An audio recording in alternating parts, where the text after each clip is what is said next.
really well. 23 years old, she's got a long future in the sport as well. She really resisted Claressa's onslaught. I want to say thank you to Dimitri and Mark Taffer, who have looked after Claressa since day one, I think. And we're set up now for perhaps one of the greatest fights of the women's sport. I want to see if Dimitri wants anything to say, and then we'll open up for questions. We're very grateful for this opportunity to work together with Sky and with Boxer. Today was an incredible performance by Claressa. You can see with every fight she keeps improving her game. And I want to give a big shout out to John David Jackson and Gerald Tucker, great trainers that are continuing to improve Claressa. And we really have a championship team. Very grateful to work with one of the greatest business people in the sport of boxing, Mr. Mark Taffer. And it was a great night of boxing. We loved the UK boxing fans, the UK boxing press. There's really nothing else, nothing close to it. And we're going to be back here in June and July to be the unified, undisputed middleweight world champion. Again. Yeah, talk about it. Can I also just say what a pleasure it was to have the team over. Fantastic seeing you, Dimitri, Mark. I think Claressa's stopped traffic in Cardiff this week. I think she's been absolutely fantastic to be around.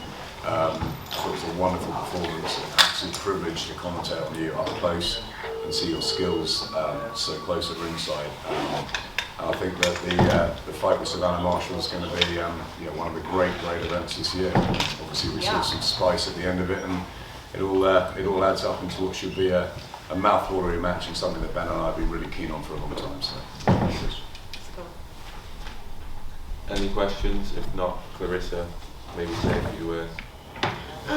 Just really happy to be over here and perform for you guys. I hope you guys enjoyed the performance.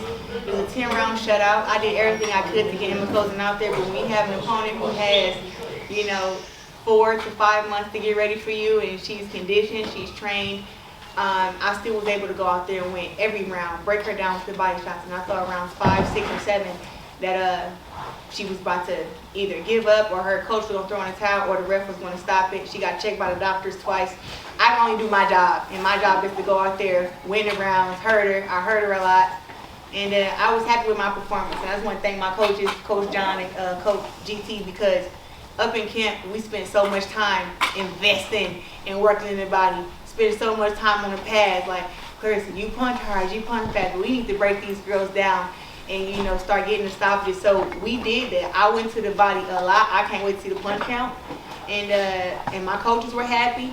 I was happy. The only thing I wasn't happy with was getting headbutted in the last round and getting this cut on my face.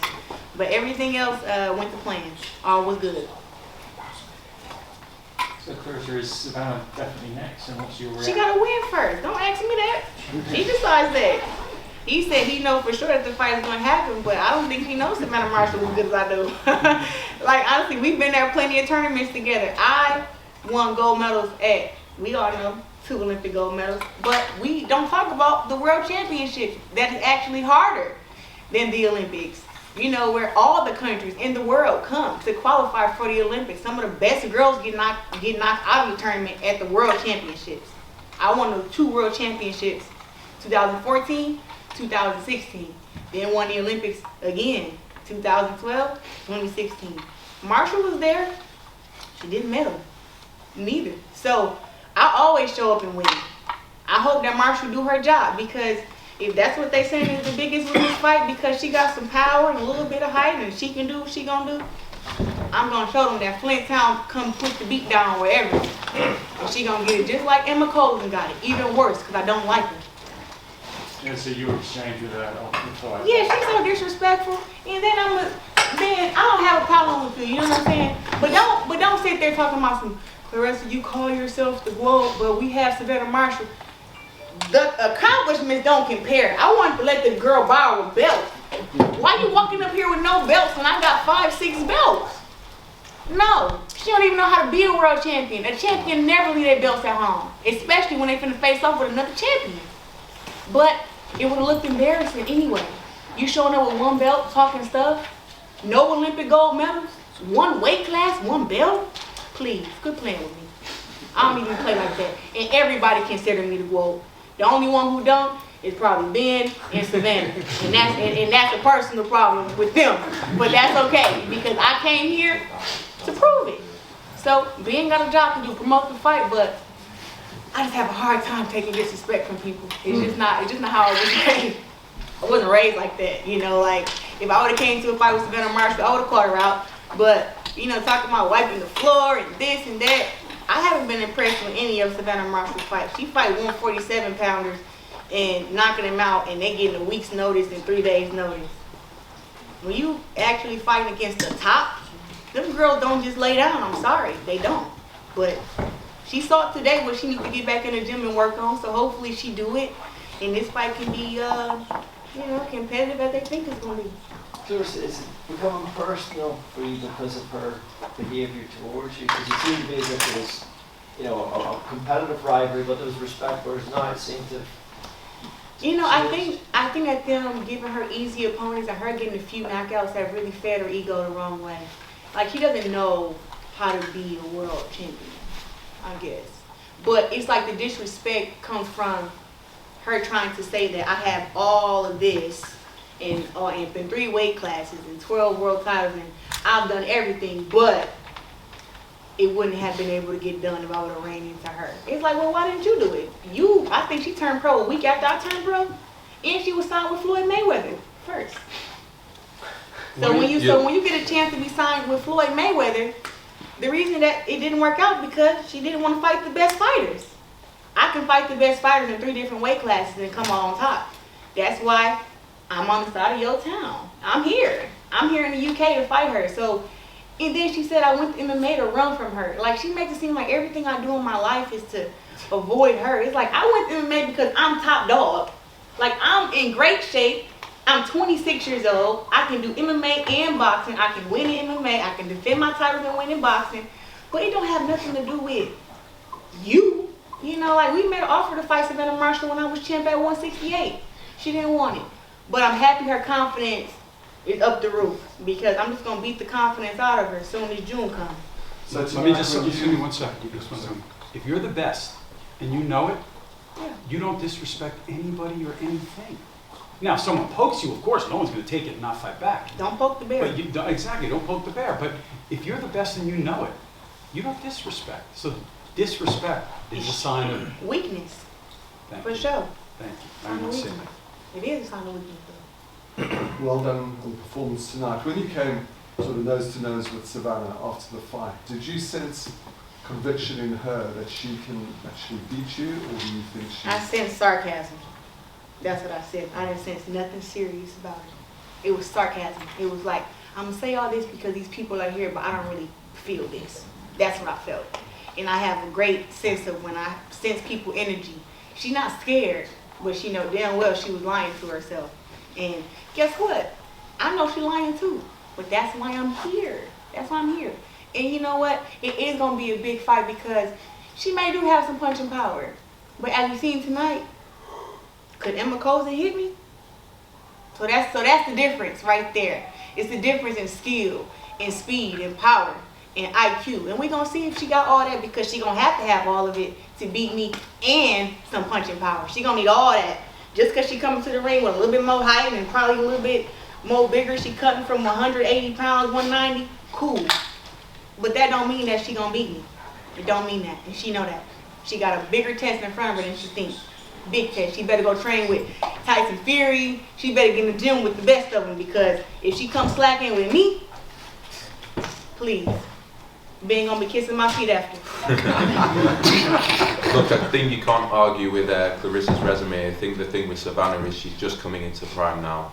Boxing is all about timing, as everyone knows, and she's a tall girl, and she's been learning very well with Peter Fury, and she's got a lot of power.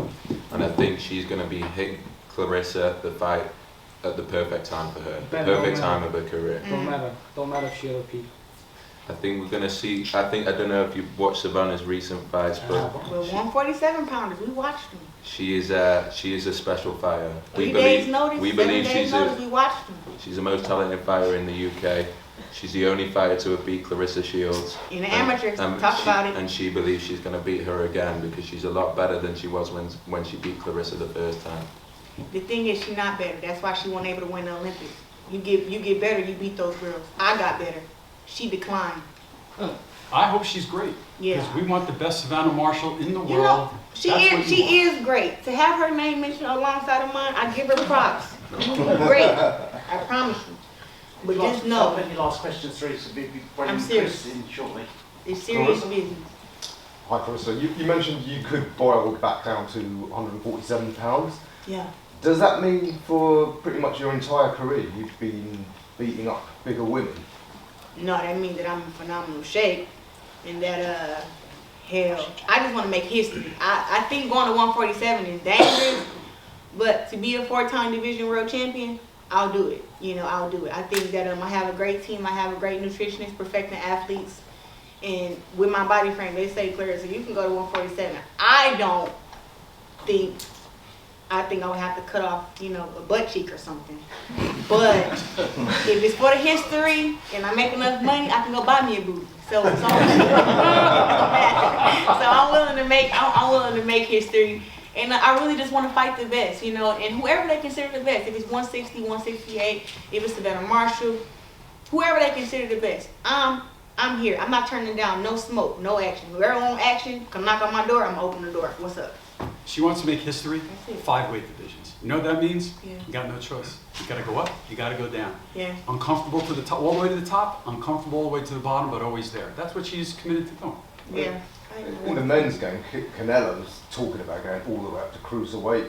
Do you think? Oh, we'll take him a cruiserweight. So you think he's gonna go to cruiserweight?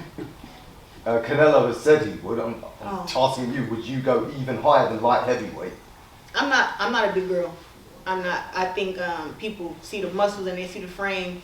But I was 11 years old and I weighed 110 pounds and I was like a stick. Like this is all like muscle and working out and running and stuff. So I would go to 175, but once again, only for the history, and that's it. I'm not going to 175. Just quick fact check for you. So in women's boxing, once you go above 168, technically you're a heavyweight, because light heavyweight and heavyweight, there's not a distinction.